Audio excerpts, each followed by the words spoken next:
don't remember who, but one of you out there asked me to do this, so if it was you, feel free to leave a comment. We've made a lot of clip-on features on the channel for our modular dungeon tiles, and all of them, to a one, has had a single thing in common. They all fit and are made for one tile. This begged the question, why don't you make a double-sized clip-on? Double. We're gonna triple it, son. Go big or go home. Let's get to the table. And as we've discussed before, all it takes is a Google image search to find some inspiration, and came across this, so we'll go with it. As always, for clip-ons, we start with double corrugated cardboard because it is conveniently a 1/4 inch thick. I'm going to measure and cut out this shape.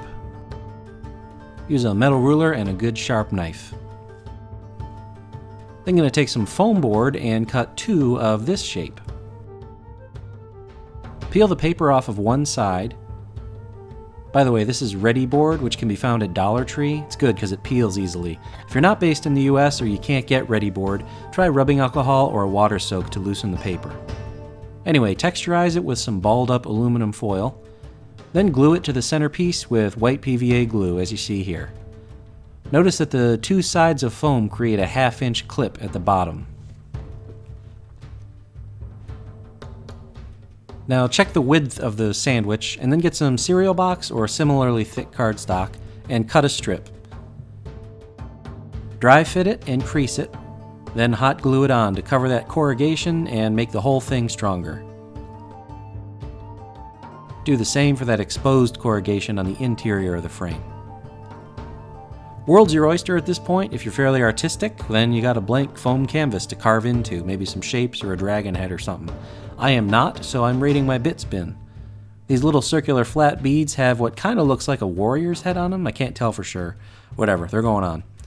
And I'm going to use some chipboard, which is just very thick cardstock, and attach some thin strips, again, referring to the inspirational image from the beginning. And these gothic beads here too, so you get the idea. Just decorate this up however you like.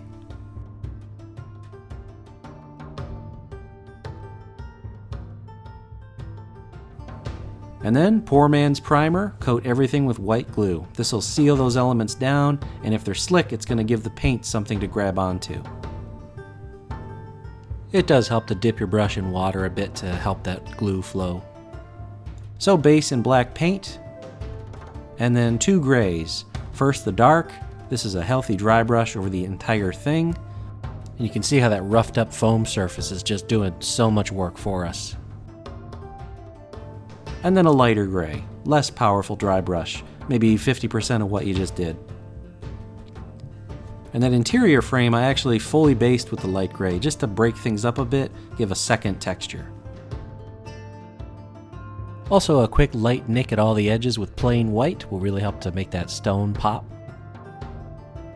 And from here, just more bits, gems and beads and stuff I'm going to attach to that interior frame and spruce it up. You could also draw on runes or something, just go crazy.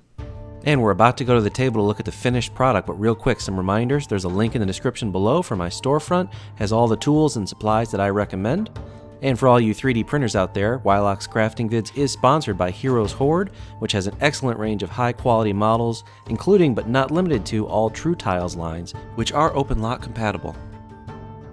Also, check out my modules over on the DM's Guild, and remember, $3 patrons get free copies of all my releases. Okay, so I've laid down a basic room here, and I'm going to take one of these and put on the throne. This is from episode 52, in case you're interested. I'll just pop that on there and slide it into place. And then our archway, which is going to basically cover 3 tiles. So it's intended to have a field tile in the middle. Throw some minis on here, and you can see I've already got some other small clip-ons there just holding torches. So very scenic. Has a great presence on the table. Very happy with how it came out. Some of the elements might not meet, conventional, what we'd think of as Dwarven architecture, but hey, I was just raiding my leftover beads. Now, I know what some of you are thinking. Right there on the inside where the gray ends, I can see some of the wall underneath. What happened there?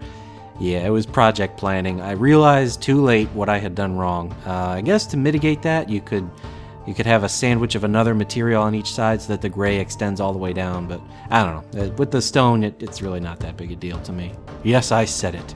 And by the way, if you want to make your own cardstock miniatures, be sure and visit episode 9. If you liked this particular project, here's 2 more that you should go check out right now. Also, enjoy this month's community showcase. And don't forget to subscribe and click that bell reminder icon. I am Wyloch, thanks for joining me, and I'll see you next time.